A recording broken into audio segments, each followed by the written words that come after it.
de Dieu, bonjour. Amen. La Bible dit en Psaume 104,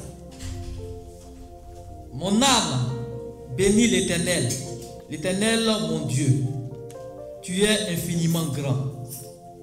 Tu es revêtu d'éclat et de magnificence. Prions.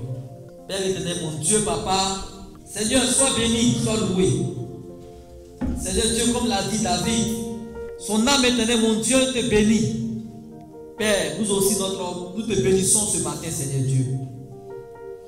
Père, tu es infiniment grand, ô roi de gloire. Tu es revêtu d'éclat et de magnificence. Seigneur, sois béni, sois loué. Nous allons danser en ton honneur, nous allons chanter pour toi, car tu es dit, au nom de Jésus, prier. Amen. Amen.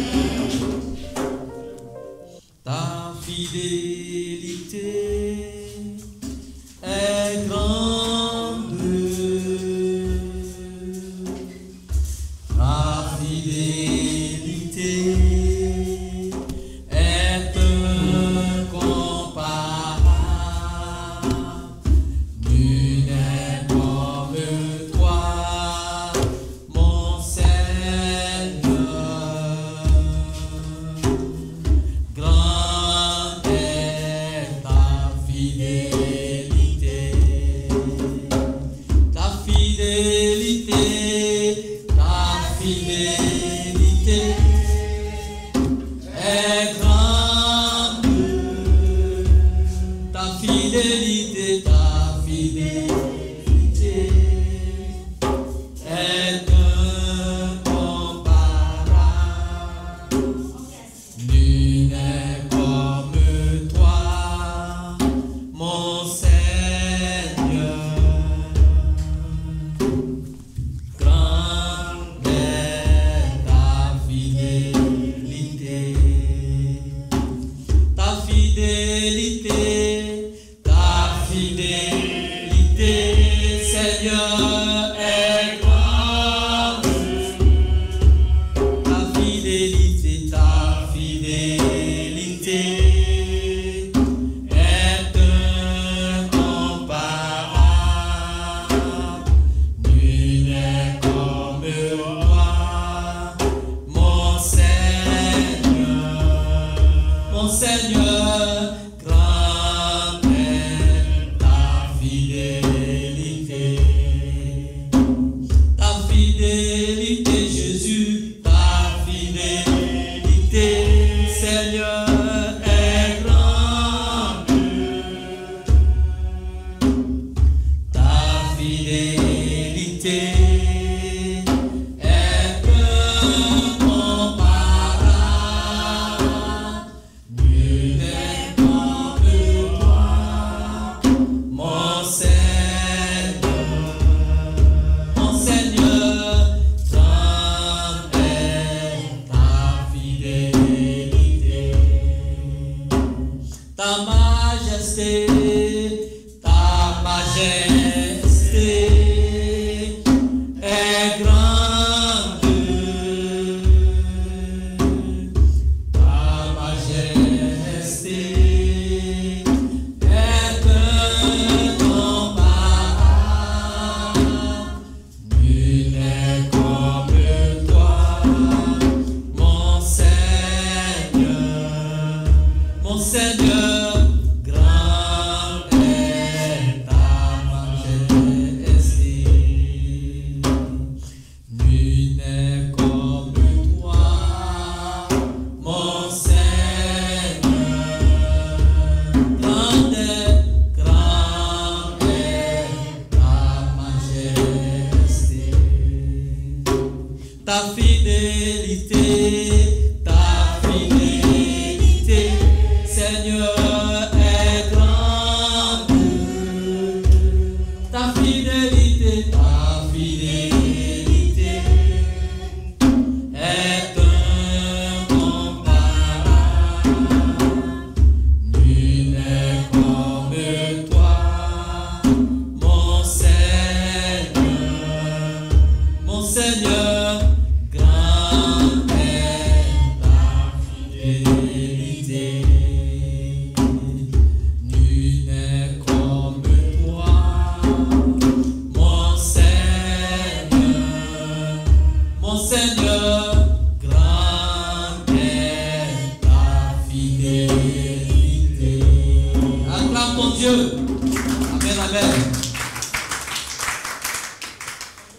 prendre le cantique 179. Cantique 179. Par ton sang vers toi j'avance, Saint de ta puissance, fort de ta présence à chaque pas. En ton sang ma délivrance, le sceau de ton alliance, ma vie, ma révérence devant toi. Par ton sang vers toi j'avance, Saint de ta puissance, fort de ta présence à chaque pas. En ton sang ma délivrance, le sceau de ton alliance, ma vie, ma révérence devant toi. Ni mes craintes, ni mes doutes ne détourneront ma foi de ta grâce sur ma route et de ton amour pour moi. Par ton sang vers toi j'avance, Saint de ta puissance, fort de ta présence à chaque pas. En ton sang ma délivrance, le sceau de ton alliance, ma vie, ma révérence devant toi. Oui, ma vie, ma révérence devant toi. Oh oui, ma vie, ma révérence devant toi. Oh ma vie, ma révérence devant toi.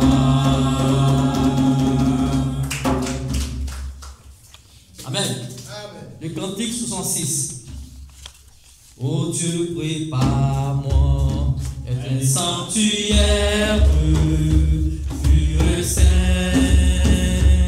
éprouvé et reconnaissant. Je serai vivant, sanctuaire pour toi. Oh Dieu, prépare-moi un sanctuaire pur et saint, éprouvé, reconnaissant.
célébrerai ton nom.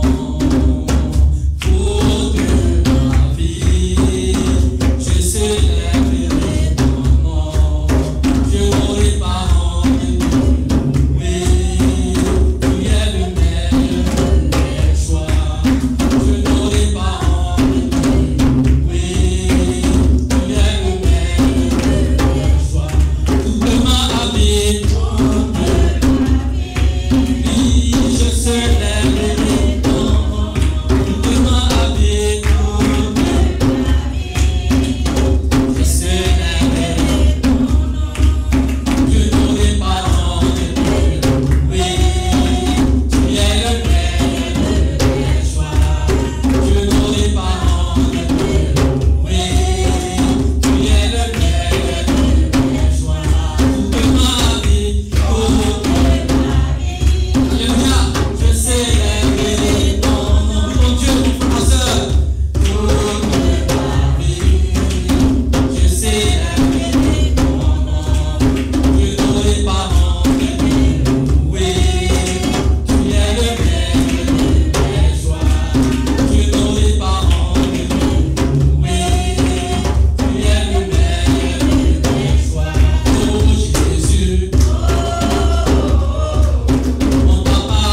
Amen. Bonjour, chers frères et sœurs.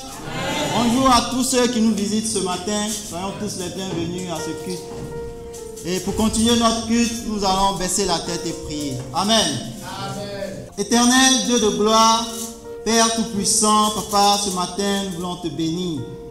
Nous te disons infiniment merci, Papa, pour la grâce que tu nous fais de nous retrouver encore ce matin ici, Père, pour pouvoir t'adorer. Toi, le Dieu grand, toi qui règnes, Père, sur tout, Papa, c'est toi, Papa, qui établit les trônes, c'est toi, Seigneur, qui les destitue. Papa, ce matin, c'est de toi que provient, Seigneur, toute forme de vie. Et Père, si nous sommes ici vivants, Seigneur, c'est par ta grâce, Seigneur. Et nous voulons te dire merci pour cela. Merci, Père, de nous accorder ta faveur, Seigneur, de venir ce matin ici pour élever nos voix vers toi. Père, pour venir devant ta face, Seigneur, pour te célébrer, pour te magnifier, Seigneur, pour te dire combien de fois tu es haut, que tu es grand, Seigneur, et que, Père, Seigneur, nos vies tout entières dépendent de toi, Seigneur. Père, merci. Merci pour ce culte, Seigneur. Père, ce matin, chacun de nous, Seigneur, est venu, Seigneur, avec ses différents besoins, Seigneur. Tu les connais, Seigneur, Père. C'est pourquoi nous voulons te les recommander, Père. Père, c'est toi, Seigneur, Papa, qui accomplit toutes choses bonnes en son temps. Père, ce matin, nous voulons te prier afin que tu veilles sur tes enfants que nous sommes, Seigneur. Merci, Papa, pour ta grâce. Merci pour tes bénédictions dans nos vies, Seigneur. Père, ce matin, Papa, je veux te recommander, Seigneur, tous les compartiments de ce culte, Seigneur. Père, du repas du Seigneur, Papa, jusqu'aux offrandes et aux annonces, Papa, aux messages. Père, nous voulons te recommander tout, Seigneur, afin que toi-même, Seigneur, tu sois le seul maître absolu, Seigneur, de tout ce temps, Seigneur. Merci, Père, de te saisir de toute personne, Seigneur, Père, que tu t'es choisi ce matin, Papa, Père, pour véhiculer ton message, Père. Tous ceux, Père, qui vont passer ici, Papa, je veux te les recommander, Seigneur, afin que toi-même, tu les utilises, Seigneur, que tu les utilises comme un simple instrument entre tes mains, Seigneur. Papa, Père, communique-nous ce matin tes oracles, communique-nous, Seigneur, Papa, tes enseignements, Seigneur, afin que cela puisse transformer nos vies, Seigneur. Tu dis dans ta parole, Père, que ta parole qui est annoncée ne retourne à toi sans avoir produit, Seigneur, le fait pour lequel elle a été annoncée. Ce matin, je prie que ta parole, Seigneur, Papa, accomplit, Seigneur, Père, le but, Seigneur, pour lequel, Seigneur, Père, elle a été annoncée dans nos vies. Père, merci. Merci, Papa, pour ce culte. Père, je veux te prier, Père, ce matin, spécialement pour nos frères et sœurs qui sont malades, Seigneur. Père, ce matin, notre frère James, Seigneur, est malade, Seigneur, et absent. Et Père, nous voulons te le recommander. Père, parmi nous, il y a beaucoup de personnes qui sont malades, Seigneur. Et Père, c'est toi le véritable Dieu qui guérit. Je veux te prier, Seigneur, ce matin en particulier, Père, pour notre sœur Marie Thienou, Seigneur, qui souffre, Seigneur. Père, tu es le Dieu qui guérit. Aucune maladie, Seigneur, ne te résiste, Seigneur. C'est pourquoi je veux te recommander notre sœur. Là où elle se trouve en ce moment, Seigneur, Père, que toi-même tu agisses et que tu opères ton miracle dans sa vie. Père, tes disciples, Seigneur, t'ont posé la question, Papa, de savoir pourquoi cet homme est né aveugle, Seigneur. Père, est-ce la faute à ses parents ou à ses propres péchés? Tu as dit non, que ce n'est pas, Père, à cause de ses péchés, ni à cause des péchés de ses parents, mais c'est pour que ta gloire puisse éclater, Seigneur.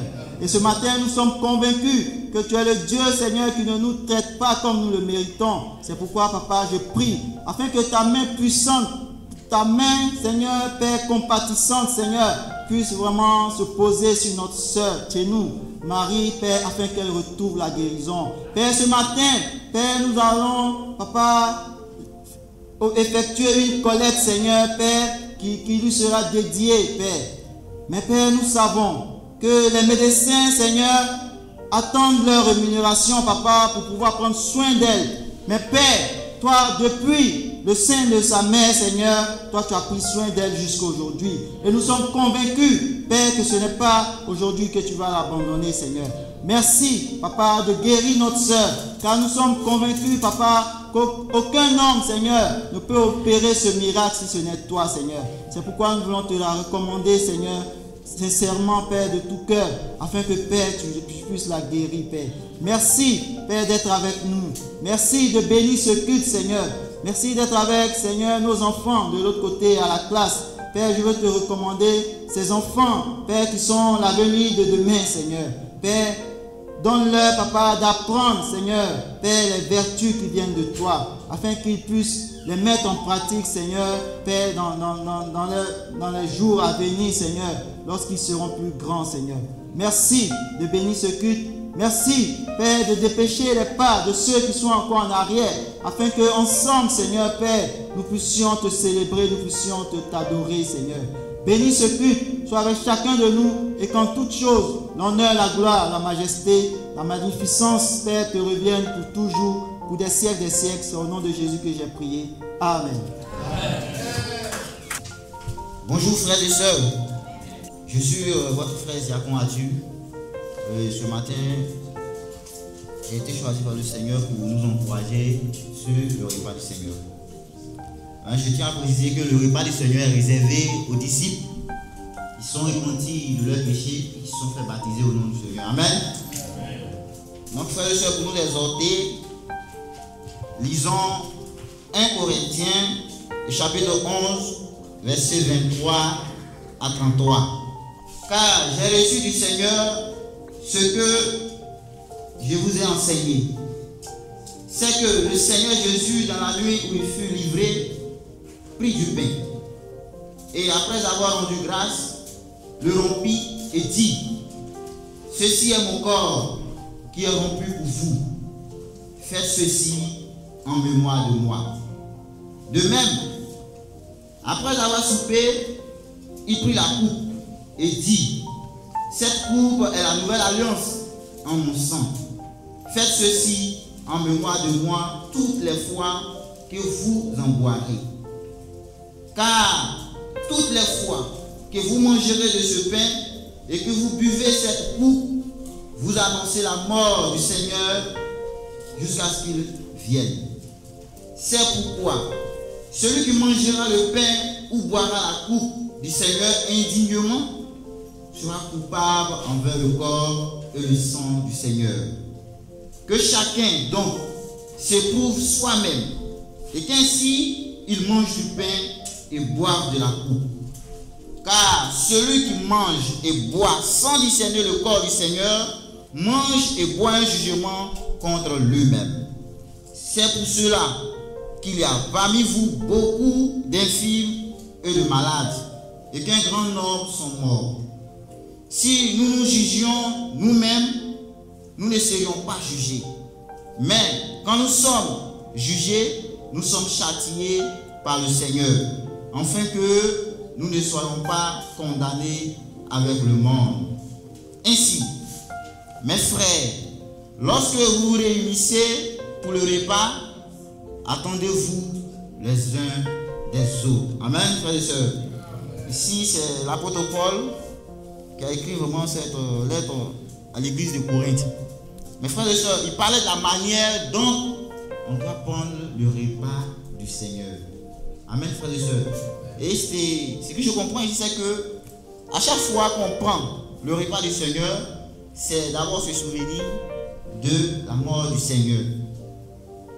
On le fait en mémoire du Seigneur. Amen, frères et sœurs. Mais avant de prendre le repas du Seigneur, ce qui est plus important, c'est de s'examiner soi-même.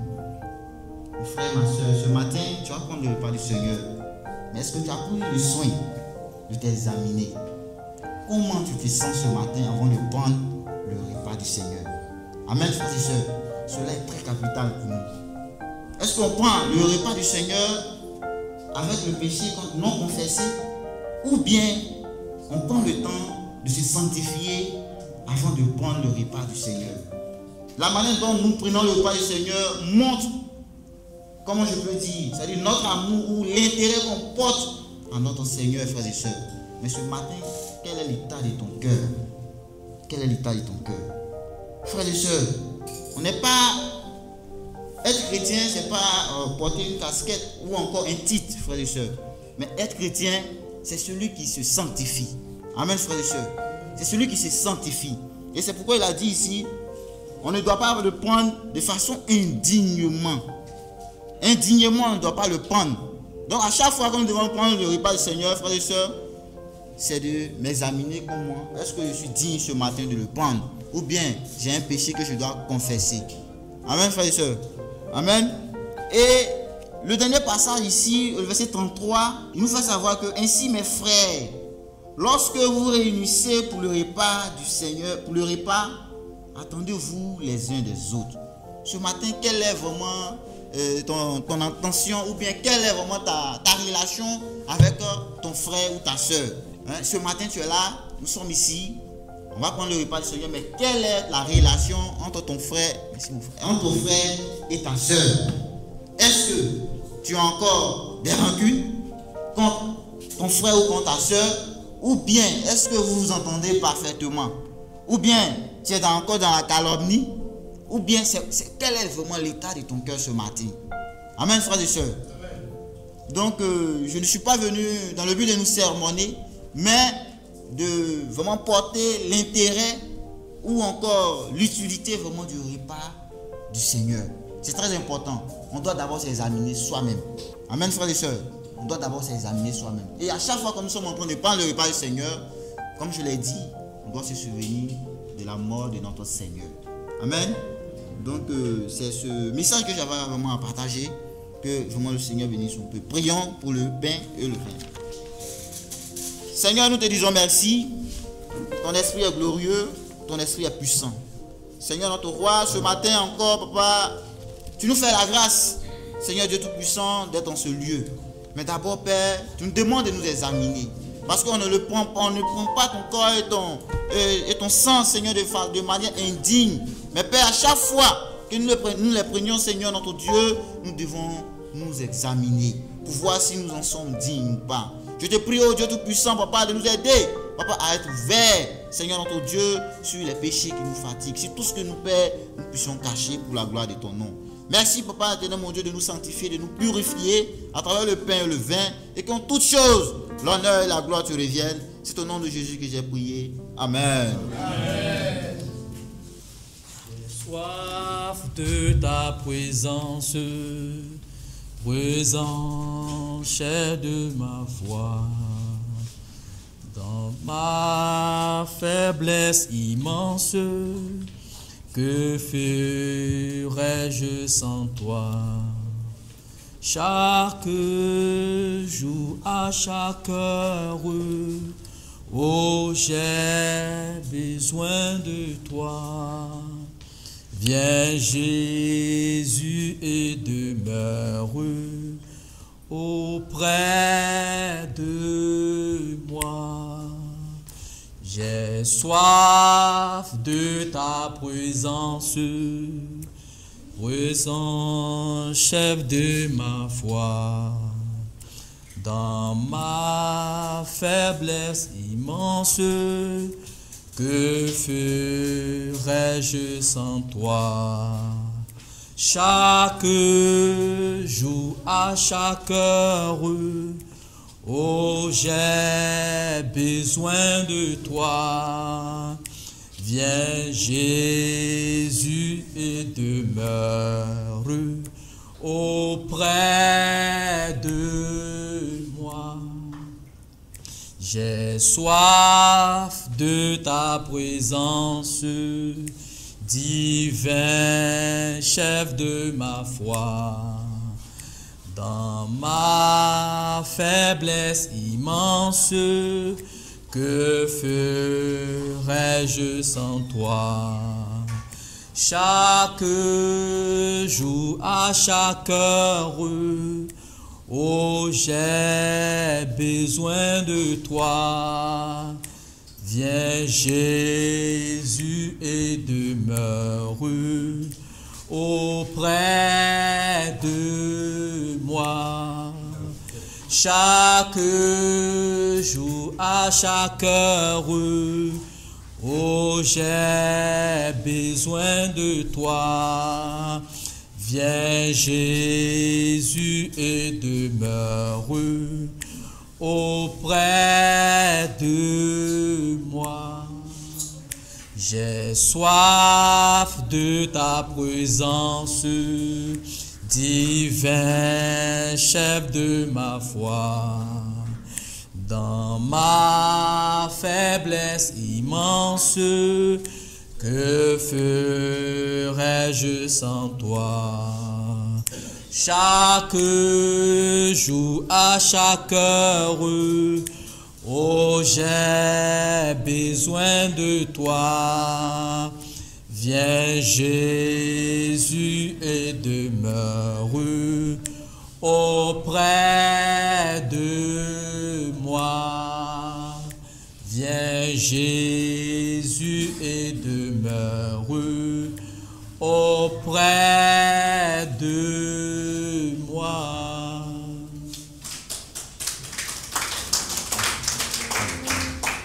Amen, frères et sœurs. Ici, bon fin le repas du Seigneur. Souvenons-nous chaque jour de notre Seigneur, à chaque fois que nous prenons le pain et le vin. Que Dieu bénisse son peuple. Ici. Bonjour frères et sœurs. Bonjour frères et sœurs. Bon, je suis le frère Apia et je rends grâce à Dieu pour le choix porté sur ma personne pour le message de la collecte. Et j'aimerais dire merci aux dirigeants. Donc, nous allons prier pour commencer. Prions. Seigneur notre Dieu, nous voulons te dire merci pour cette grâce que tu nous donnes d'être ici. Nous te prions, roi le Super, d'être avec nous durant ce temps. Car Seigneur Père, les offrandes, c'est une bénédiction, roi le Super. Donne-nous, roi le Super, de comprendre, Seigneur Père, le message que tu as pour nous. Que en toutes choses, gloire au soit rendue. Nous allons prier. Amen. Donc nous avons allé dans le livre de Matthieu, chapitre 16. Matthieu, chapitre 16, versets 32 à 39. Matthieu, chapitre 16, je lis. Jésus appelle ses disciples et leur dit: j'ai pitié de cette foule. Depuis 3 jours déjà, ils sont avec moi et ils n'ont rien à manger. Je ne veux pas leur demander de rentrer chez eux sans manger. Ils n'auront peut-être pas la force de continuer leur chemin. Les disciples lui disent: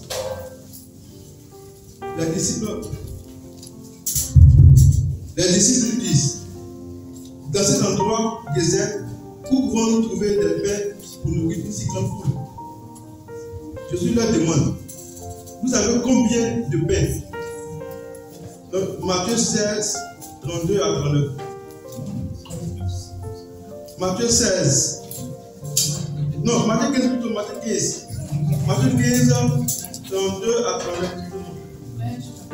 Matthieu 15, 32 à 39. Donc, Jésus leur demande: vous avez combien de pains? Il leur répond: 7. Et nous avons aussi quelques poissons. Jésus commande à la foule de s'asseoir à terre. Il prend les 7 pains et les poissons. Il remercie Dieu. Il les partage et leur donne. Il remercie Dieu. Il les partage et les donne aux disciples. Puis les disciples les donnent aux foules. Tous mangent autant qu'ils en veulent.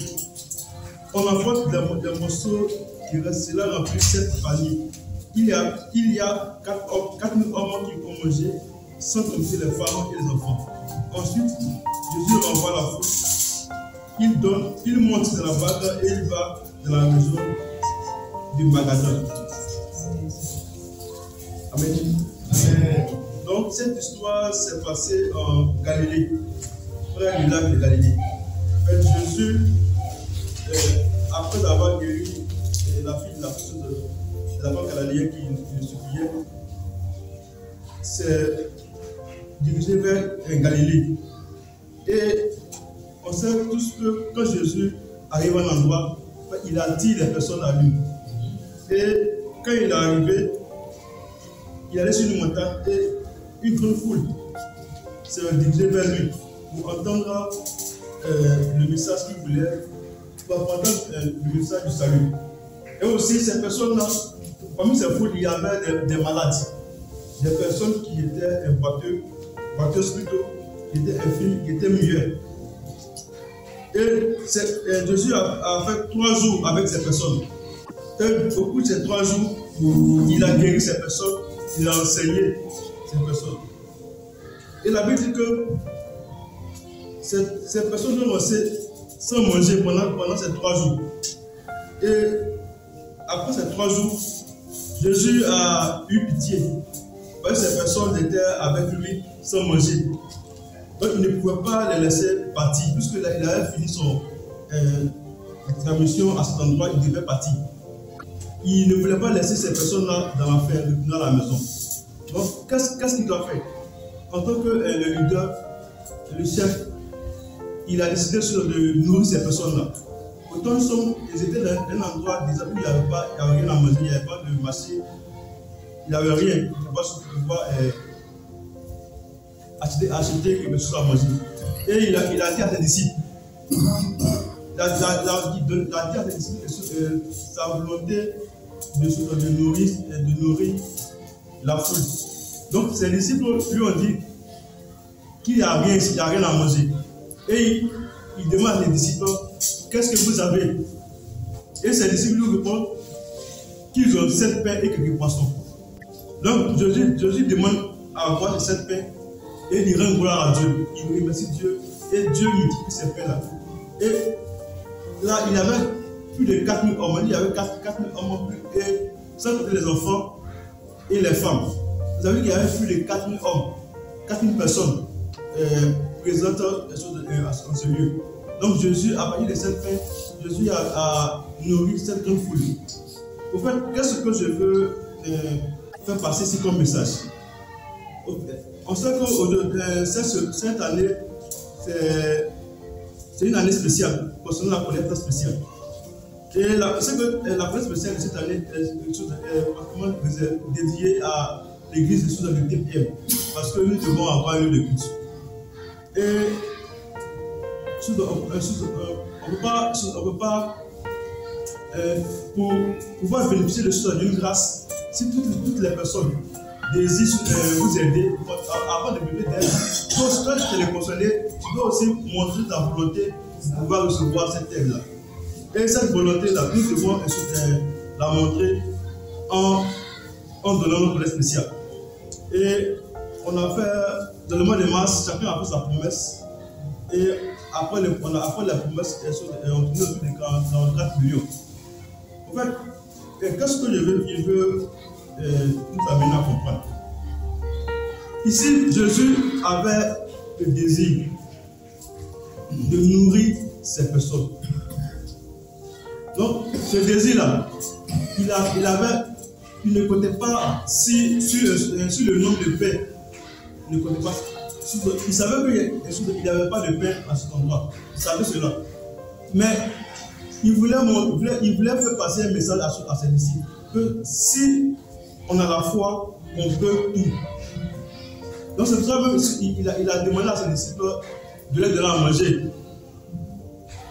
Mais ses disciples, par manque de foi, ont dit qu'il n'y a rien, seulement cette paix. Donc lorsqu'on faisait notre promesse, en le mois de mars, on n'a pas on ne s'est pas basé sur ce qu'on avait à la maison ou dans notre appartement. On s'est appuyé sur Dieu en faisant nos promesses. Et je me rappelle, quand je partais pour la promesse, j'avais un montant en tête. Mais arrivé là-bas, Dieu m'a touché et ce qu'il avait décidé de prendre, j'aurais pu augmenter. Mais quand j'ai fini de faire la promesse, j'ai pris l'enveloppe, arrivé à la maison, comment il faut payer ça? Parce que la somme était élevée. Je partais pour prendre telle somme et à la fin, je me trouve à prendre une enveloppe avec une somme plus élevée. Donc maintenant, j'ai mis ça devant Dieu et Dieu a commencé à m'aider à pouvoir avoir les moyens nécessaires pour pouvoir sauver. Ça veut dire que lorsque on a un projet, lorsqu'on veut réaliser quelque chose, on ne se base pas d'abord sur l'argent. On fait d'abord le projet, on met d'abord l'idée et après l'argent vient. Parce que si on compte sur l'argent pour faire un projet, on ne va jamais réaliser quelque chose. Ce sont les idées qui donnent, qui d'abord qui aident à mettre en place un projet. Une personne qui n'a pas d'idée, même si elle a l'argent, elle ne pourra pas entreprendre, elle ne pourra pas faire quelque chose. Même si on n'a pas l'argent, qu'on a des bonnes idées, on va trouver les moyens pour avoir de l'argent pour pouvoir entreprendre. Et c'est ce que je voulais montrer ici à cette disciples. Lorsque on fait quelque chose, la première des choses, c'est d'avoir la volonté et de mettre devant Dieu. Et lorsqu'on met devant Dieu, Dieu bénit toujours. Et par la grâce de Dieu, Dieu m'a fait la grâce. Malgré que la somme était un peu chose, Dieu a fait la grâce de pouvoir payer plus de la moitié. Chaque fois, j'ai mis en place une stratégie. Lorsqu'il y a eu un peu d'argent, il y a une pourcentage que je mets à côté pour la collecte spéciale. Et ce que ça vient, je vais donner pour ne pas garder. Mais une fois on garde sur nous, pensez il y aura des défis, des défis qui vont venir, qui vont demander à ce qu'on sorte de l'argent. Et lorsque on a une petite d'argent à la maison, et on a un défi de monde, soit il y a une maladie, il y a une situation qui est là, où les choses, il faut l'argent pour voir la situation. Au côté, il y a l'argent à côté. Comment on va lutter, on sera amené à une situation qui était dédiée à Dieu pour résoudre le problème. Or, si quand on a l'argent, on donne, Dieu va nous aider à résoudre le problème. On peut avoir de l'argent et notre argent va à chaque fois sur des problèmes. Malgré qu'on a l'argent, on ne jamais pas à l'aise parce que chaque fois il y a un problème. Et pourtant, il y a certaines personnes qui n'ont pas assez d'argent, mais qui vivent en paix parce que Dieu les dépend des défis. Donc, c'est ce qui est plus important là. On ne doit pas compter sur ce qu'on a comme argent, on doit compter sur Dieu. Mais lorsqu'on compte sur cet argent là, Dieu nous montre que l'argent n'a pas de valeur. Nous ne sommes pas avoir de l'argent, nous ne sommes pas être heureux. Donc, pour pouvoir être heureux, sinon, pour le chaque fois que c'est des maladies, il faut que tu fasses de l'argent. Or, pourtant, si on compte sur Dieu, Dieu ne pas de tout cela. Donc, ça veut dire que je ne connais pas vraiment la promesse que chacun a fait. J'aimerais nous encourager à compter sur Dieu. Et lorsqu'on compte sur Dieu, Dieu nous donne tous les moyens pour pouvoir atteindre notre objectif. Donc c'est le message que je voulais véhiculer et Dieu m'a mis en cœur. Et aussi, aujourd'hui, la collecte de solidarité est réservée pour notre soeur qui est malade au Congo. Donc, faisons un appel. Dieu fait appel à chacun que les générosités. Parce que dans la Bible, c'est le passage que Dieu, Jésus-Christ a guéri les malades. Les autres sont venus à guérir la maladie. Jésus avait le cœur de prendre soin des autres. Donc, comme nous sommes aussi des disciples, nous sommes créés à l'image de Jésus-Christ. Nous devons copier et prendre soin de ceux qui sont dans les besoins. Donc, nous allons prier pour la collecte. Seigneur, notre roi, notre Seigneur, toi qui es puissant, toi qui es amour, toi, Seigneur, Père, qui prends soin de nous, là-dessus, Père. Merci, oh Jésus, c'est grâce que pour nous, Seigneur Père, de pouvoir vraiment faire la collecte, Seigneur, pour aujourd'hui. Parce que Père, la collecte, Seigneur Père, c'est un moment, Seigneur Père, d'émission, Père. Je te prie, oh Dieu de gloire, que toi, Seigneur Père, tu sois, Seigneur Père, au devant de cette collecte-là. Que tu puisses nous aider, Seigneur Père, à donner, Seigneur Père, avec un cœur, Seigneur Père, rempli de connaissance, un cœur rempli de joie, un cœur, Seigneur Père, qui n'est pas vraiment, qui n'est pas content, Seigneur Père, pour quelque chose. Nous voulons, Seigneur Père, donner du gouvernement, Seigneur Père. Merci, va laisser Père de bénir ce moment, qui en toutes choses, ton nom se soit exalté, toi qui mènes au-dessus des cieux, nous le faisons prier. Amen. Bonjour frères et sœurs. Que la grâce et la paix de notre Seigneur Jésus-Christ soient dans les vies. J'espère que nous allons bien ce matin. Okay. Donc ce matin, Dieu nous fait la grâce à recevoir un éminent serviteur du Seigneur. Notre évangéliste Ernest Kwame, dirigeant de centre. Ce matin qu'avec nous, amen.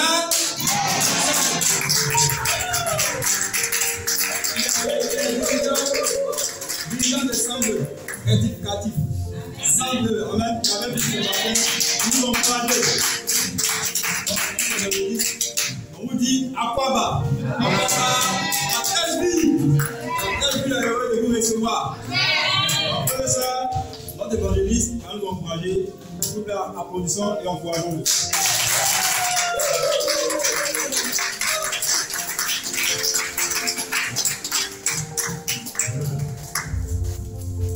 Bonjour frères et sœurs. Je parle avec ça. En tout cas, moi aussi, je suis très content d'être ici. Je voudrais d'abord m'excuser pour mon retard. Je pense que c'est la première fois depuis que je suis au centre ici que je suis en retard. À un but de dimanche. J'ai en fait nos buts là-bas à 9h30 aussi. Et normalement, avec l'intelligence, nous sommes à 9h00. On a notre temps de 15 minutes après la communion fraternelle. Et puis après, bon, on commence le culte. Donc, quand on est en retard là-bas, normalement, c'est qu'on n'a pas pu venir à 9h. Voilà, aujourd'hui, hier j'étais vraiment épuisé. Je ne sais pas ce qui m'est arrivé. Je suis couché à 19h. C'est rare. Bon, je sais que le combat est spirituel. Voilà. Donc, le matin, là, à 4h, je me suis levé, j'étais dans le bureau. Ils ont déposé un courrier à la maison aussi. Je suis allé au but déposer ça avant de venir ici. Voilà, donc, je suis vraiment désolé. Ce n'est pas un bon exemple, donc, mais ça peut arriver. On tombe, on se relève. Amen. Amen. Je suis désolé que je sois ici, que ça arrive. Hein? Mais ça va aller. Amen. Amen.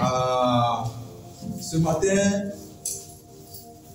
nous allons nous encourager. C'est vrai que je suis venu pour donner le peu, mais la Bible dit qu'il y a plus de bonheur à donner qu'à recevoir. Amen. Donc moi-même en donnant et en communion avec vous, je sais que je serai encouragé. J'ai une conviction. Nous allons prier et puis nous allons commencer. Seigneur, nous voulons te dire merci pour ce temps. Et je ne connais rien. Je ne suis rien sans toi. Et je ne peux absolument rien sans toi. Quand tu as dit la chair ne sert de rien, Jean 6,63, l'esprit qui donne la vie. Les paroles que je vous ai dites sont esprit de vie. Et c'est sur toi que je compte. Tu as dit à travers ton serviteur Zacharie, dans Zacharie 4,6b, ce n'est ni par la force ni par la violence que tu as accompli ta tâche, et c'est par mon esprit. C'est toi qui fais ton œuvre. Nous ne sommes que des instruments entre tes mains. Et depuis hier, tu sais combien de fois j'ai été épuisé, fatigué, et ce matin, tu as permis que nous soyons en vie. Nous sommes arrivés ici pour te servir. Père, que dans ma fatigue, dans mes faiblesses, que je sois simplement, uniquement et exclusivement entre tes mains, l'instrument de bénédiction pour tes enfants qui, ce matin, ont laissé leur maison et qui sont venus ici pour toi. Toi l'honneur, toi la gloire. Au nom de Jésus. Amen. Amen. J'ai combien de minutes? Bon, c'est le seul truc que je vais faire ici. Hein? 45 côtés. Donc, tu peux suivre. Il y a un frère qui. Quelqu'un peut me passer ça. J'ai oublié mes lunettes. Quelqu'un peut me passer ça. C'est un peu gros. J'étais en couleur. Pour toi, là, c'est en couleur. Pour lui, c'est un peu gros aussi. C'est ça. Donc, c'est comme ça là. C'est bon? Merci. Nous avons un défi cette année 2024. En fait, les années ne se ressemblent pas, mais 2024 est tout à fait particulière. Amen, frère et soeur. 2024 est particulière à cause des offrandes spéciales. Moi, je pourrais dire des offrandes de reconnaissance.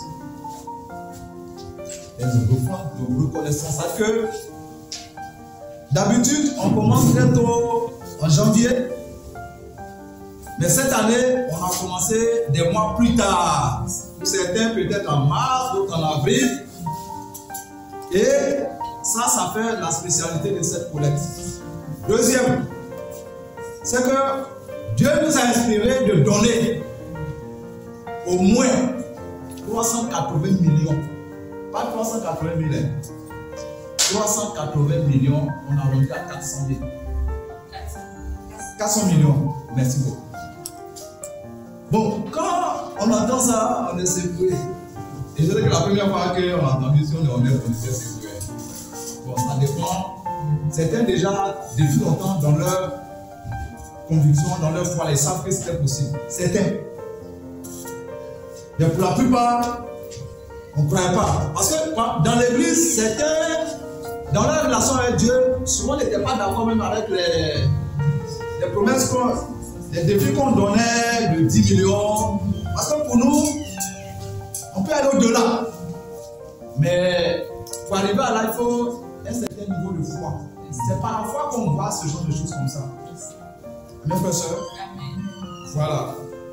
Et donc, il y a eu des réactions. Ah, mais 10 millions, on ne peut pas.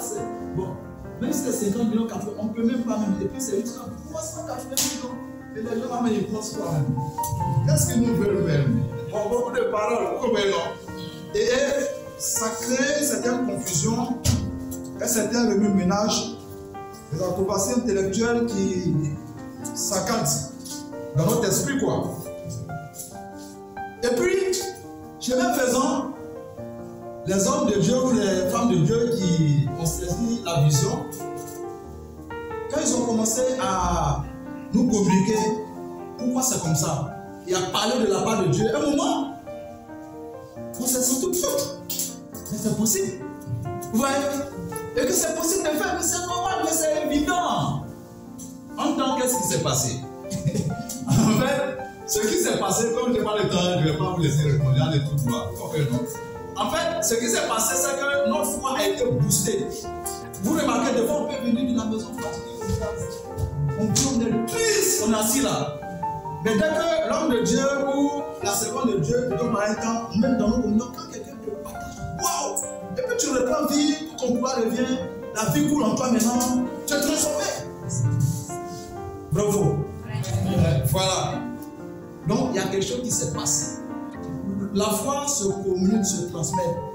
Le manque de foi aussi se transmet. Vous comprenez? Donc quand quelqu'un marche par la foi, il peut te transmettre la foi selon la disposition de ton cœur. Et c'est ce qui s'est passé. Je n'étais pas ici.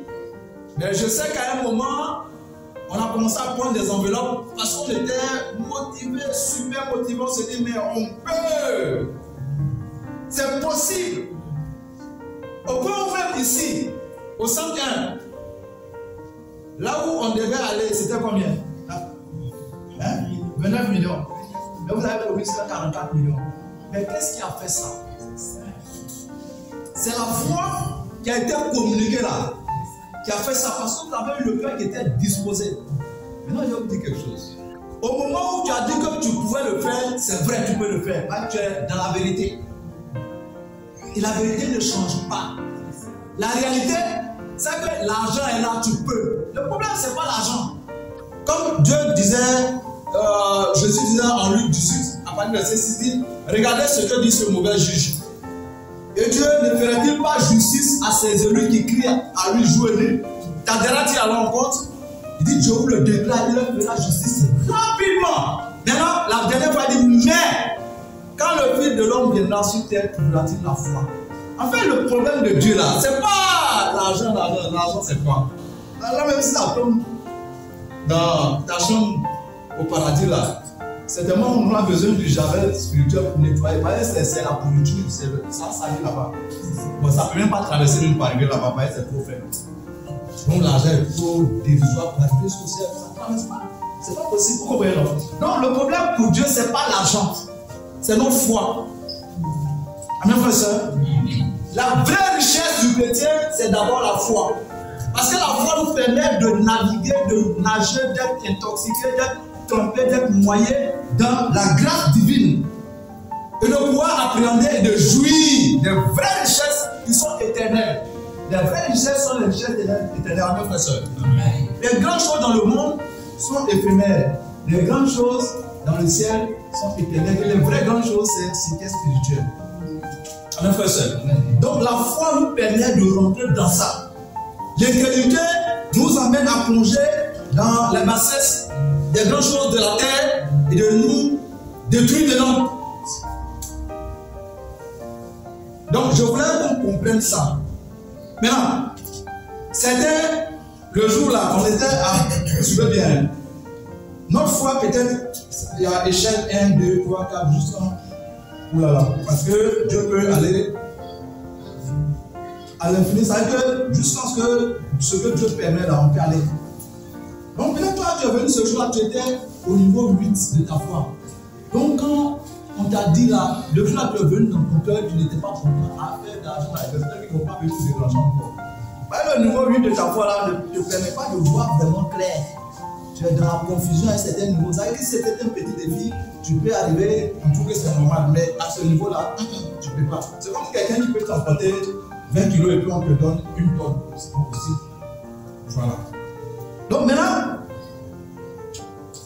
quand l'homme de Dieu passe, bon, je ne sais pas comment ça s'est passé, hein, en tout cas, et puis, pouf, et moi, tu entends le message, tu dis, waouh, donc c'est possible. Où sont les enveloppes? On y va. Tu prends une enveloppe, maintenant tu tires, et tu regardes, tu dis, non, mais ça, je fais ça. Et tu as raison, tu peux. Parce que c'est passé peut-être de 8 à 50, bon, à 20. Maintenant, suivez bien. Quand ça arrive à 20, ça veut dire que ton niveau de foi ce jour-là, quand tu disais que tu peux là, c'était à 20. Et c'était évident pour toi. Tu n'as même pas de lutte. Maintenant, le travail à faire, c'est quoi? C'est pas d'aller chercher l'argent d'abord.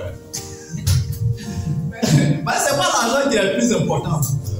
Vous comprenez, non? Vous pensez que Dieu a besoin d'argent? 380 millions là, il y a des gens qui peuvent venir braquer ça. Tu braquer ça comme ça. Vous comprenez, non? Il y avait un monsieur, je ne vais pas dire s'il dit son nom, vous allez savoir, à Djamé. On cherchait des lieux, on est tombé sur lui, et la propriétaire dit, mais ce lieu-là, je voulais vendre ça à 5 milliards à tel ministre. Mais il voulait prendre, il veut me donner 3 milliards. Je lui dis non. Mais bon, c'est le gardien du public qui m'a dit ça. Quand j'ai rencontré la femme, elle a parlé d'autres choses. Donc il dit que le monsieur a dit, mais c'est pas que je n'ai pas 5 milliards là. Mais entre toi et moi là, si elle sort 5 milliards là, on va lui demander où il a enlevé ça. Et vous comprenez? Il va avoir beaucoup de questions, mais qui comprend? Non. Donc il faut que les gens à 3 milliards, donc la propriétaire a refusé. Donc ça veut dire que ici, dans le monde là, les gens jouent avec l'argent comme ça. C'est un jeu. Nous on est en train de transpirer là. Quelqu'un va venir, attends, pourquoi vous avez besoin de combien? Non, sur 3 ans là, on voulait 1,5 milliard. Il dit qu'on tenait 10 milliards. Il dit que ça ne joue même pas sur son argent. Ça veut dire qu'elle a donné là. C'est pas que ça dérange son programme d'argent là. Est-ce que vous comprenez? Mais il n'est même pas chrétien.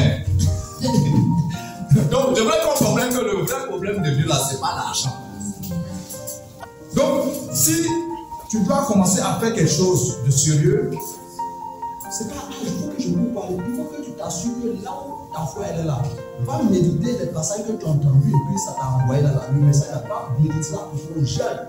Jusqu'à ce que ta foi va se solidifier, s'enraciner et puis ça va aller encore. Ça veut dire que ça va être un acquis, parce que la foi n'est jamais un acquis, c'est un travail qu'on fait jour après jour, comme les cheveux là, on se fait matin la maison, on va pousser.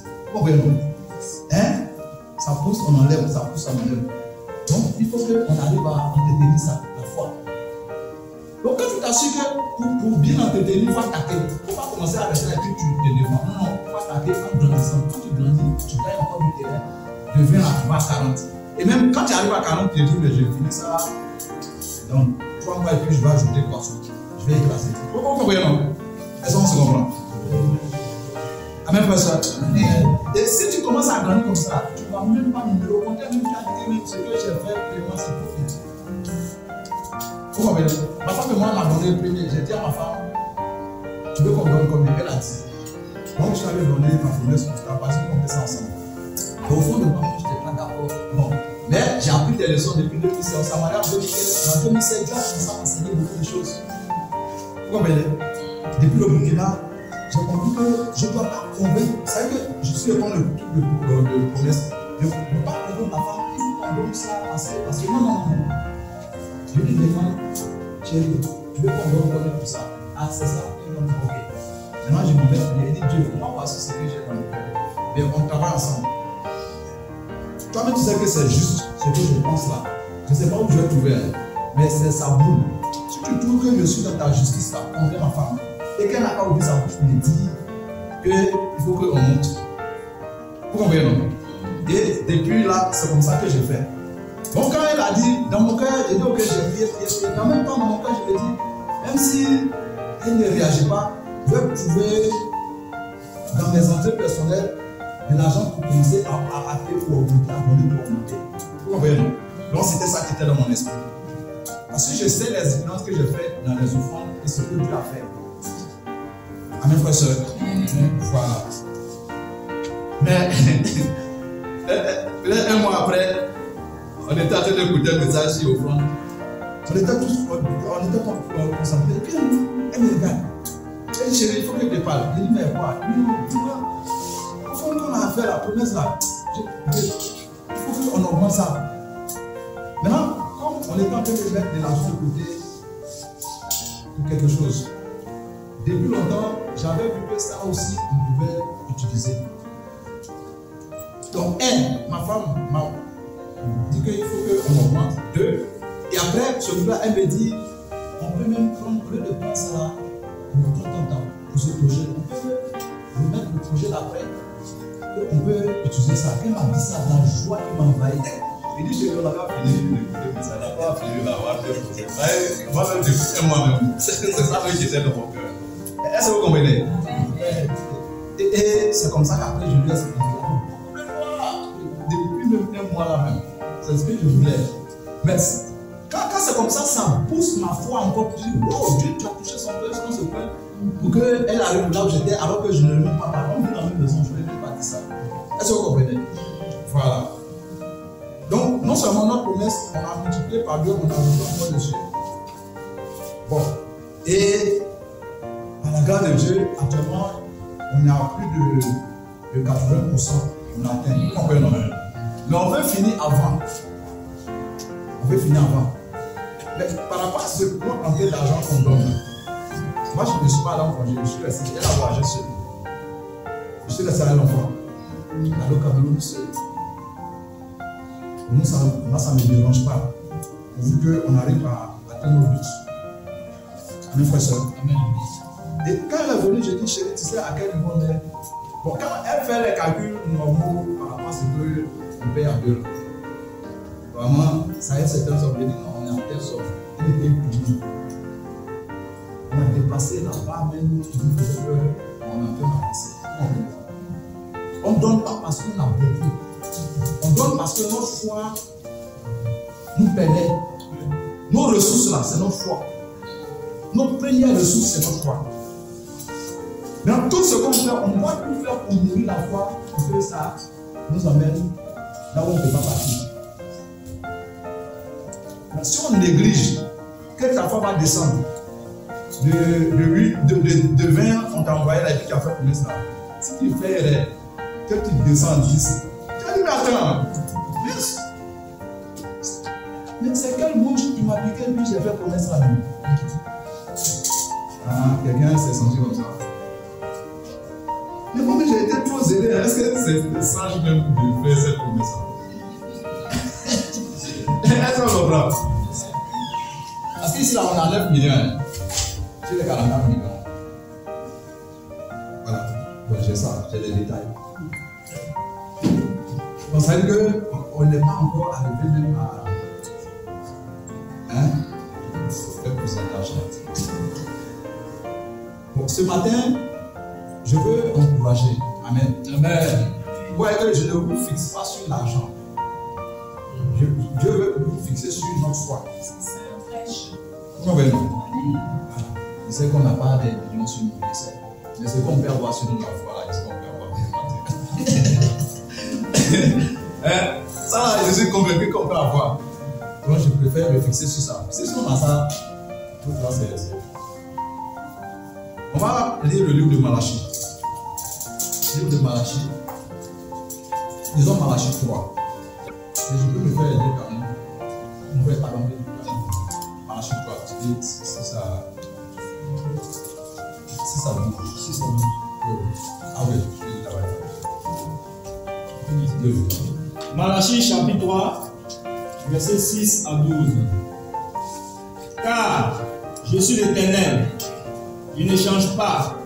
Et vous, enfants de Jacob, vous n'avez pas été consumés.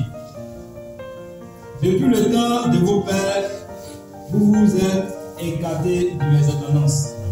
Vous ne les avez point observées. Revenez à moi, que je reviendrai à vous, dit l'Éternel des armées. Et vous dites, en quoi devons-nous revenir? Un homme trompe-t-il Dieu, car vous me trompez. Et vous dites, en quoi t'avons-nous trompé? Dans les dîmes et les offrandes. Vous êtes frappés par la malédiction et vous me trompez, la nation tout entière. Apportez à la maison du trésor toutes les dîmes, afin qu'il y ait de la nourriture de ma maison. Mettez-moi de la sorte à l'épreuve, dit l'Éternel des armées, et vous verrez si je n'ouvre pas pour vous les excuses des cieux, et si je ne répands pas sur vous la bénédiction en abondance. Pour vous, je menacerai celui qui dévore, et il ne vous détruira pas les fruits de la terre. Et la vie ne sera pas stérile dans vos campagnes, dit l'Éternel des armées. Toutes les nations vous diront heureux, car vous serez un pays de délices, dit l'Éternel des armées. Amen. Merci beaucoup pour la lecture. Ce passage regorge de beaucoup d'enseignements, mais on va se fixer sur un seul. Le thème du message est un secret pour une vie prospère. Un secret. Un secret. Un secret pour une vie prospère. Donc, c'était au temps de Malachie, un Israélite qui est prophète. Et le peuple avait beaucoup de problèmes. Sous la loi mosaïque, le culte se limitait à quoi? Le culte était essentiellement fait de quoi? Le contenu du culte. Sous la loi mosaïque, c'est la question.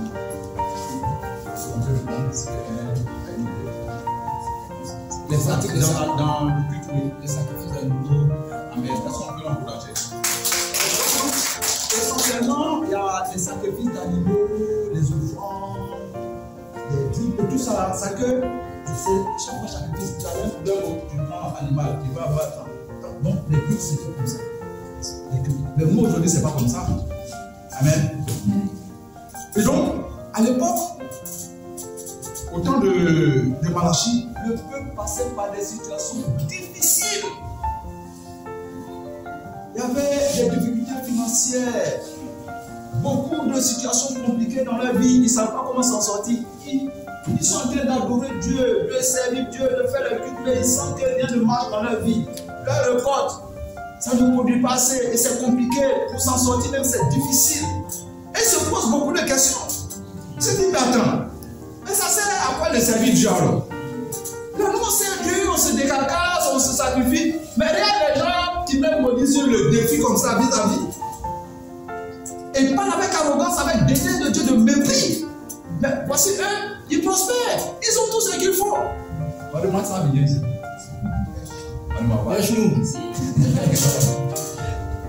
La parole de Dieu est vivante. Amen. Et les gens sont dérangés. Ils se posent beaucoup de questions, ils sont dans une confusion totale. Malgré tout ce qu'on fait là, et puis c'est comme ça. Non. Et vous savez, le cœur des enfants de Dieu a commencé à envier les païens maintenant. Ils sont dans la maison de Dieu, ils commencent à envier les païens. Ils disent, waouh, vraiment, on les envie.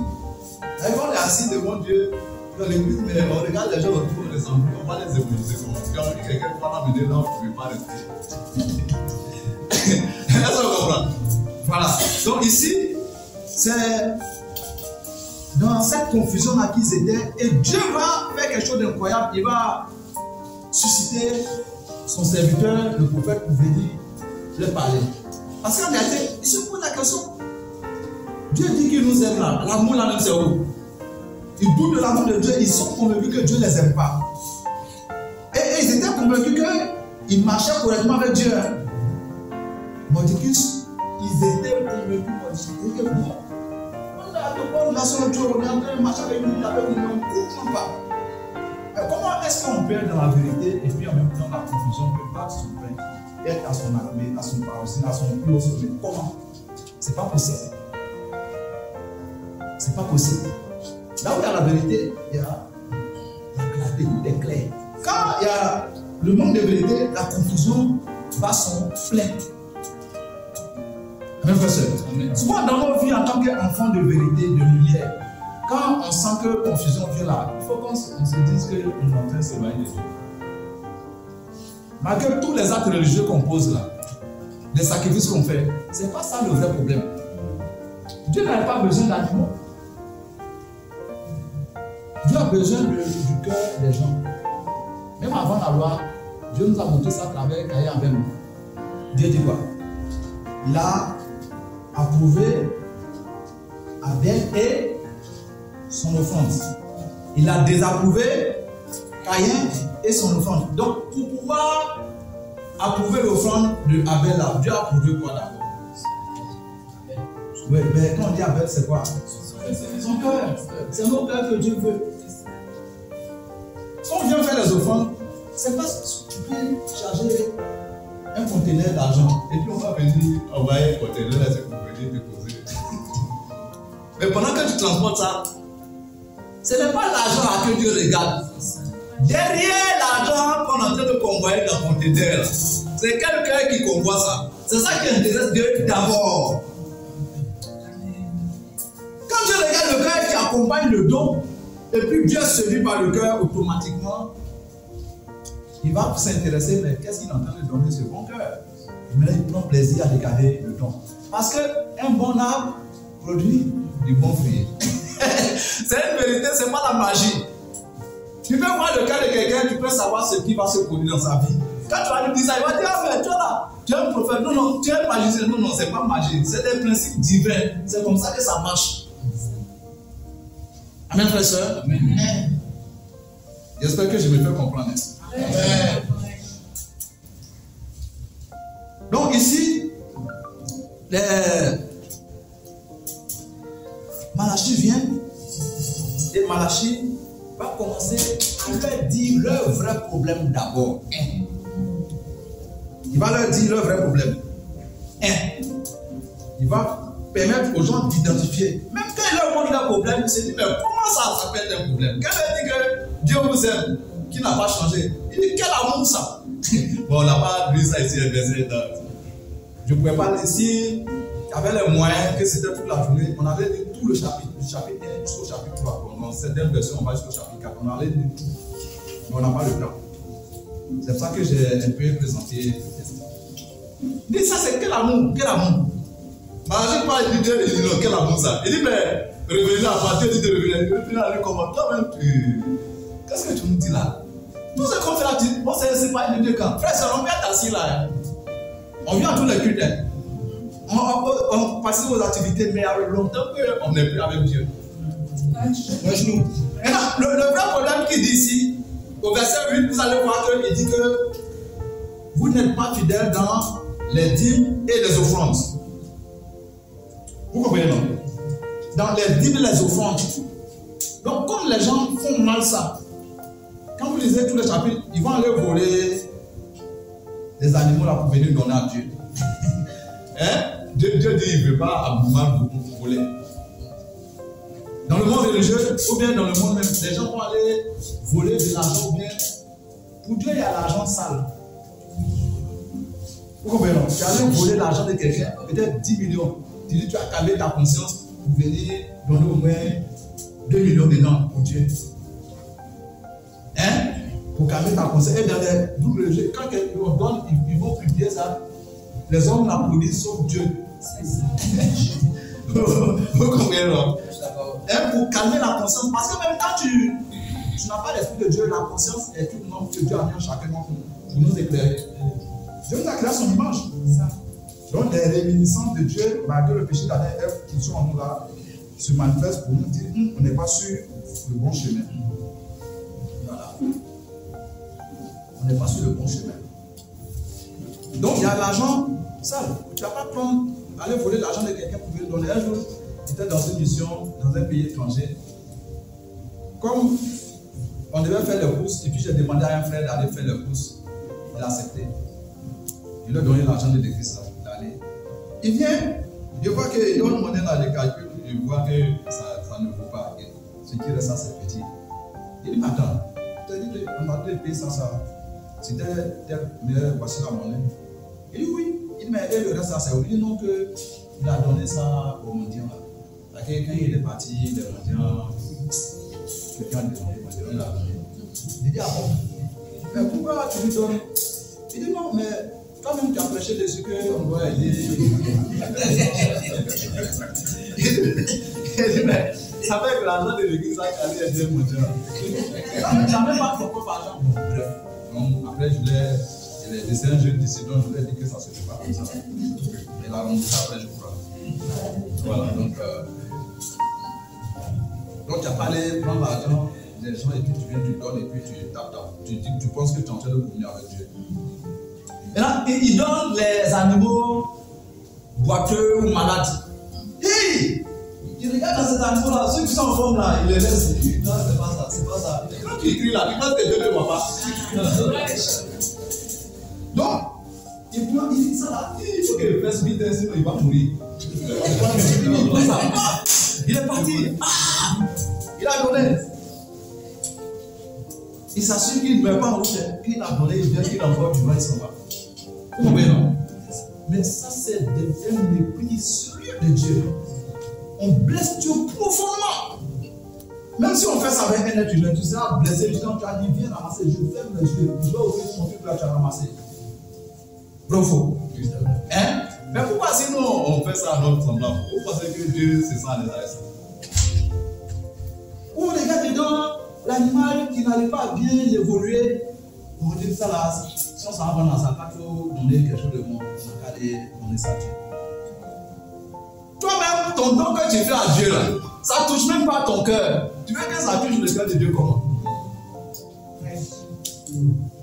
Nous, on est chrétiens, non? On est censé connaître la vérité, non? Si on a la vérité, pourquoi on met la vérité de côté et puis on vit selon ce qui n'est pas vrai? Et puis on s'attend à ce que ça produise ce que la vérité là doit produire. Je suis en train de faire un truc sur les lois de la sémence. Comment, hier j'ai développé le premier, comment est-ce que toi, tu sais que dans 3 mois, 5 mois, on aura besoin de manger et c'est les récoltes de riz et que c'est ça qu'on va consommer. Tu dis non, riz là comme c'est difficile à cultiver, toi tu vas prendre un café là qui est facile. Quand on va récolter riz là, toi tu veux récolter du riz sur le caféier. Ou bien non, ça ne marche pas. Ça ne marche pas. Donc, bref, ici, frères et sœurs, Dieu veut nous aider à comprendre qu'il faut qu'on prenne au sérieux les dons qu'on fait.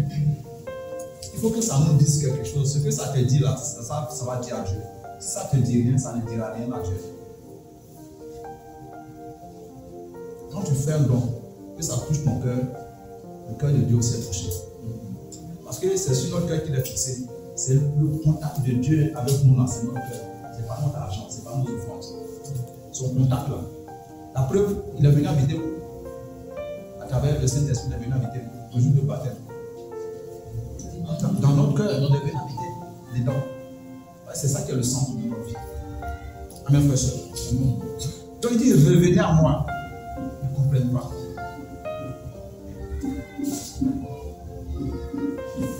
Alors, le premier point qu'il parle, il dit que le vrai problème, c'est les dîmes, les offrandes. Alors, il dit toutes nos dîmes, toutes les dîmes. Pourquoi voyez non? Rapidement. Excusez-moi, c'est des convictions que je veux partager. C'est pas un message. Si c'est un message-là, je serai obligé de rester sur certaines choses en détail, mais on ne va pas finir. Dans notre version facile, français courant, il dit la dîme de tous nos revenus. C'est-à-dire que Dieu veut qu'ils soient fidèles dans chaque revenu qu'ils ont, de donner la dîme de ces revenus-là. Aujourd'hui, on a un défi grand d'offrande spéciale. Est-ce qu'on est en train de diminuer notre dîme là pour ajouter sur l'offrande là? Il ne faut pas qu'on fasse ça. Vous comprenez, non? Si on fait ça, c'est l'incrédulité, c'est un manque de foi qui fait qu'on fait comme ça. On pense qu'on va jongler, puis ça va. Non, c'est pas jongler. C'est de faire des choses de manière fidèle. Amen, frère. Et Dieu bénit tout. Si on donne à Dieu, on ne va jamais s'approcher. Il faut qu'on soit convenu. Okay. Donc, la dîme de nos revenus. Et à l'époque, comme les gens cultivaient beaucoup de choses, il y avait des petites récoltes, des trucs même qui sont insignifiants, et tout. Mais quand même, quand on récolte, moi je suis fils de paysan, vous comprenez, non? Au village là-bas, on fait les champs d'igname là. C'est le champ d'igname, des hectares, vous comprenez, non? Maintenant, parmi les buts là, on met quoi? Soit du maïs, on met soit quoi? Arachide, merci beaucoup, ça fait là-bas. On peut mettre des petits trucs comme ça, piment, vous comprenez, non? Et certaines choses, c'est pas assez, vous comprenez? Mais c'est l'igname là qui est beaucoup. Donc, quelqu'un va dire que c'est champ d'igname. C'est nos mamans qui mettent au milieu. Vous comprenez, non? C'est comme ça qu'ils accompagnent nos papas aussi dans le vie. Voilà. Donc, tu te dis comme ça, c'est petit. Non, quand tu regardes c'est petit, tu enlèves la dîme, tu donnes à Dieu. Tout igname là, on s'est dit c'est ça qu'on va donner le dîme là. Mais piment, aubergine, bongo, arachide, tomate, il faut donner tout ça. Les dîmes. Amen, frère, sœur. Voilà. Donc, leur problème, c'est qu'ils ne donnaient pas les dîmes de tout ce qu'ils avaient. Ils choisissaient. Et ça blessait Dieu. Pas parce qu'ils ne savaient pas, ils savaient, mais quand on désobéit, au début ça te dérange, mais quand tu continues à désobéir, quand ton cœur s'endurcit là, à un moment, tu fais ça naturellement. Et puis tu ne te souviens plus.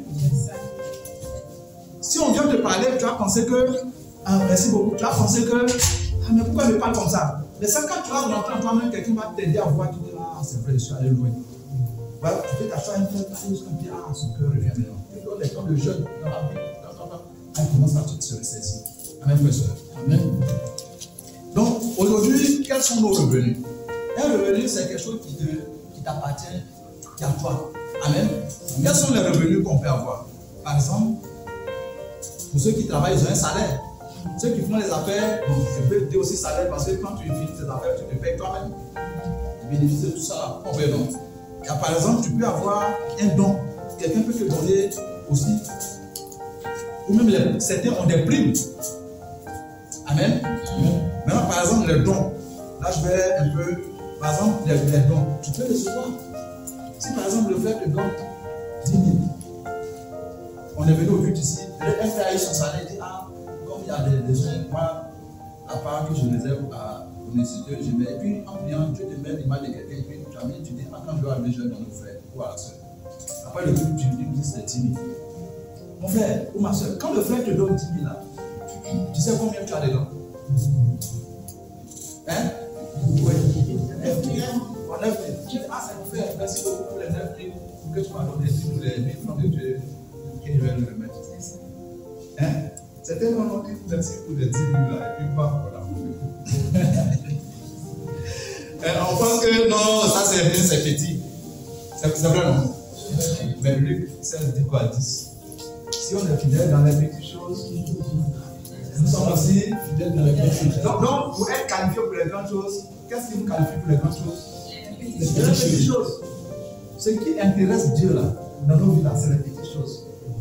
Ce n'est pas les grandes choses. D'ailleurs, combien de personnes font les grandes choses encore du ici? Quelqu'un peut vivre 100 ans, il n'a jamais fait une seule grande chose. D'ailleurs, une grande chose, ça ne se fait pas comme ça au hasard. Les gens qui ont fait les grandes choses, on les connaît. On enseigne leur nom dans les universités, dans le monde. Même dans le monde des jeux, ceux qui font de grandes choses aussi, ils se comptent. Vous comprenez, non? Bref, chaque jour, tu peux faire 100 petites choses. Des centaines de petites choses. Et c'est ça qui intéresse Dieu. Quand tu es fidèle dans les petites choses, et qu'on commence à maîtriser les petites choses dans une fidélité incroyable, Dieu automatiquement, il te donne l'odorat pour les grandes choses. Amen. Amen, frère. Amen. Alors, frère, moi, et tu le reste à comprendre. Maintenant, quelqu'un te donne 500. On se lève la tête, on dit, jusqu'à là-bas, même 100. Je veux que ce soit l'argent. Si je dois développer, je dois vous donner la part de ça. Donc, même si je trouve que c'est trop petit, là, donc, c'est ça, un monsieur là qui est très religieux. L'église, Assemblée de Dieu. C'est un pasteur. Non, il n'est pas pasteur. Le monsieur, il donnait beaucoup dans son église. Il avait près de 300 000 comme ça, il donnait beaucoup. Il donnait Et le pasteur sentait que c'est quelqu'un qui soutient l'église. En même temps, un jour, le PDG est décédé. Donc, quand lui travaille bien, à cause de ces dons-là, Dieu l'a élevé. Donc, il a remplacé. Il n'a jamais élevé, même remplacé le responsable principal. C'est quelque chose. Maintenant, son salaire, c'est 1 million. Maintenant, si tu as 3 millions, par exemple, la dîme, c'est combien? C'était son salaire d'avant. Il est là 300 000 net, mais c'est tout. Lui, il commence à faire comme ça. Son pasteur l'appelle, il dit, il voit que 10 là, c'est trop. Il dit, bon, comme 10 là, c'est trop là. Donc, la dîme là, c'est 10%. Donc, comme les 10%, tu crois que c'est ça, c'est trop. Donc, il faut donner 90% là. Ah, vous ne comprenez pas. C'est ça, c'est beaucoup. Donc, il n'a qu'à prendre 10 là. Donc, c'est trop. Et puis, il donne la deuxième pour là. Donc, il n'a qu'à prendre ça. Et puis, 90% qu'il devait garder là. Il n'a qu'à donner ça à Dieu. Si il dit c'est ça qui est trop, 10% est trop, qu'est-ce qu'il a donné? Vous voyez comment le cœur de l'homme est? Moi-même, je ne me connais pas, je me découvre. Quand je suis dans la parole de Dieu, je me découvre au fur et à mesure. Des fois, même, je me fais peur. Des fois, je ronge de moi-même. Mais ce qui sort dans la profondeur, tu vois que non, c'est pas normal. Tu vas pas regarder devant les gens et puis être heureux de vous montrer ça comme ça. Vous savez de quoi je parle.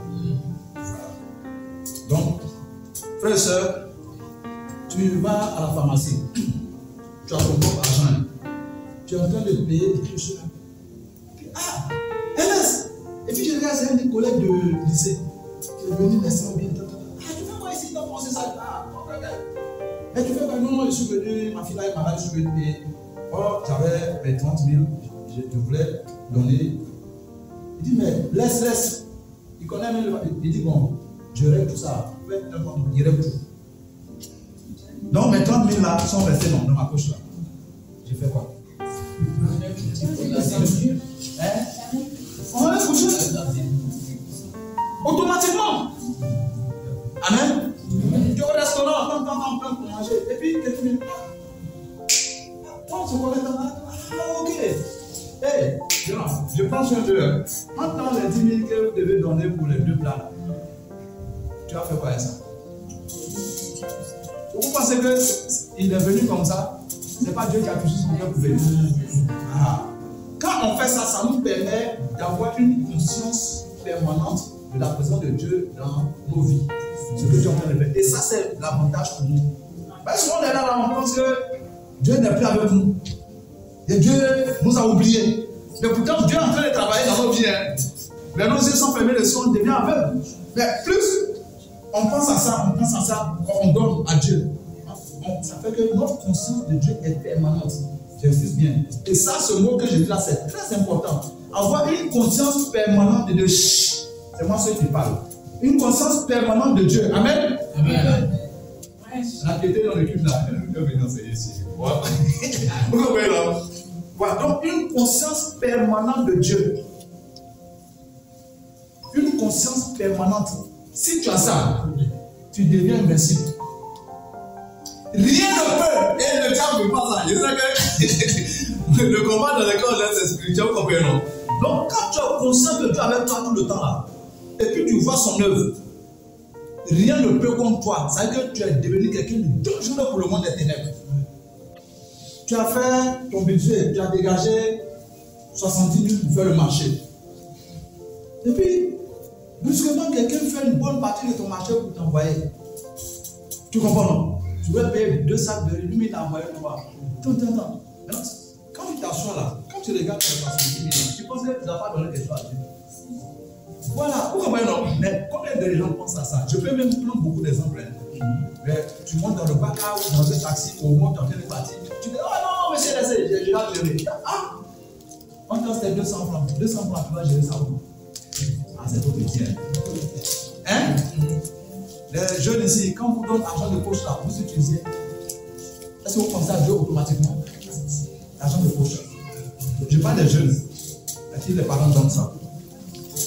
Donc, bref, pour terminer, je veux. Donc, il y a toute une liste.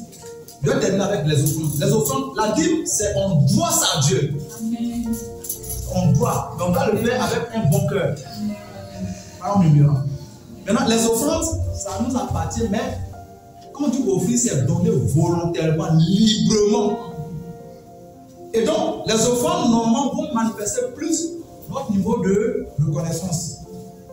Vous comprenez, non? Une offrande, c'est pas qu'on t'oblige. Tu sais, je vais finir de faire mes salades, puis te toucher, puis tu viens, tu me donnes 3 millions. Ah, on n'est pas même. Mais.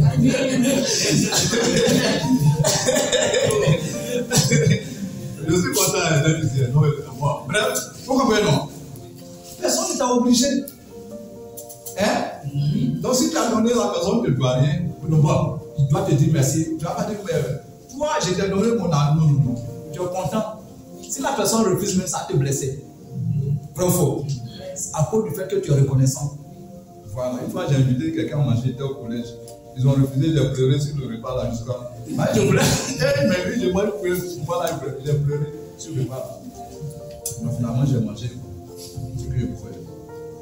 Donc, les offrandes, c'est. On donne librement. Maintenant, supposons que quelqu'un t'offre un portable. Ou bien, par exemple, la grossesse n'est pas une maladie. Toi, tu as été en grossesse, tu sais que les gens meurent dans ça avec bébé. Toi, tu as fini d'accoucher, tu viens là. Tu viens dire merci à Dieu comment. Il y a eu un accident et toi, tu es sorti vivant. Après là, quand tu viens là, tu dis quoi à Dieu, merci. Combien non? Voilà. Donc, il y a quoi encore? On peut citer tellement de choses. Hein? La maladie, ça veut dire que tu as été hospitalisé, tu es guéri. Quand tu viens là, tu dis merci à Dieu. Vous comprenez? Tu as passé un examen parce que la scolarité c'était 1 million ou bien 300 000, 500 000. Mais ça a réussi. Mais si tu reprends la classe, tu vas payer encore les 1 million ou bien les 500 000. Même tu as réussi, c'est vrai. On dit merci à Dieu dans la bouche, mais combien de fois on a Dieu pour dire merci? Frère, je sais qu'aujourd'hui, ça c'est les offrandes. Amen. Amen. Et plus, moi je vois les 380 millions comme une occasion pour moi, une opportunité pour moi de grandir, de me lever spirituellement. C'est comme ça que je vois. Quand vous sortez d'ici là, je veux faire en sorte que je ne sois plus le même Ernest dans ma manière de donner, que je ressemble à Dieu plus dans sa manière de donner. Qui s'est réveillé le matin et s'est dit, ah, aujourd'hui, on va faire comment pour avoir des lait à respirer. Et ça veut dire qu'on respire là, on rejette l'oxygène, on pollue, mais Dieu renouvelle gratuitement. Dieu est très généreux. Est-ce que ça veut dire qu'il y a des gens qui sont sur l'oxygène, qui ont payé beaucoup d'argent pour être là-bas, mais qui sont vus dans les conditions difficiles? Malgré le fait qu'ils payent des millions pour être sous oxygène. Et Dieu donne ça gratuitement, nous on sort, on va partout. On paye rien. La générosité, Dieu veut qu'on arrive à son niveau de générosité. Parce qu'il nous a créé à son image. Si on arrive là, on va partager la divinité à un certain niveau que personne ne peut imaginer. La puissance qui va nous envahir là, vous serez étonnés. Donc ça veut dire que si on va prendre 300 000 pour prétexte, pour nous élever à ce niveau, ça vaut le coup. Est-ce qu'on se comprend? Donc je vais encourager tout le monde ici. Moi, c'est des fonctions que je suis en train de bâtir, que je suis en train de partager avec vous. Vous comprenez, non? Parce que ça marche. On a fait la veille de prière hier. La veille de prière, j'avais des témoignages à faire, mais je vais partager un seul. Une fois, on a fait tout le monde veille là. Jusqu'au matin, c'était un témoignage seulement. Ça veut dire qu'on n'a pas prié, un témoignage seulement. Puis, de 22h jusqu'à 5h du matin. Ça veut dire que c'est un champ de témoignage. Comment à 22h, ça passe. Hier même, on doit arrêter pour personne. Parce qu'on avait des temps de prière par rapport au fond. Hier, c'était au fond spécial seulement. Sur ça qu'on a fait le message. On fait suivre la loi de la séquence. Mais la petite est passée devant. On a partagé.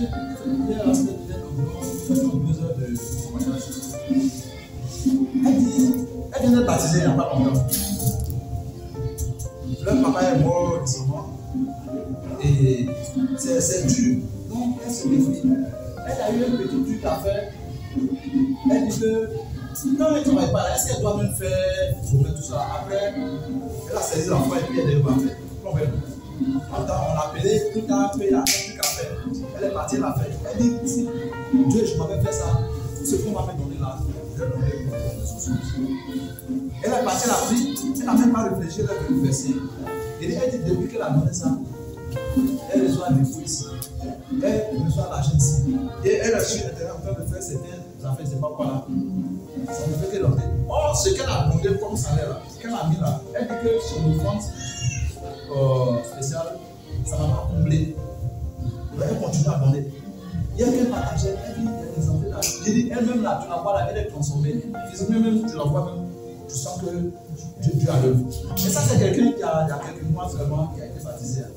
Mais qui est en train de faire des expériences. Elle dit, toi, je ne savais pas. Hein. Elle est dans l'église, hein. Elle dit, mais je ne savais pas que ton là, ça fait comme ça. Hein. Et elle partageait. Posez-moi, hier, j'ai vu une autre personne devant. Amen, frère, soeur. Moi, je suis assis là depuis là. Les premiers selon les derniers, les derniers selon les premiers. Hein? Mais il ne faut pas que ce soit avec nous. Si on est premier là, restons premiers. Que Dieu le bénisse. Amen.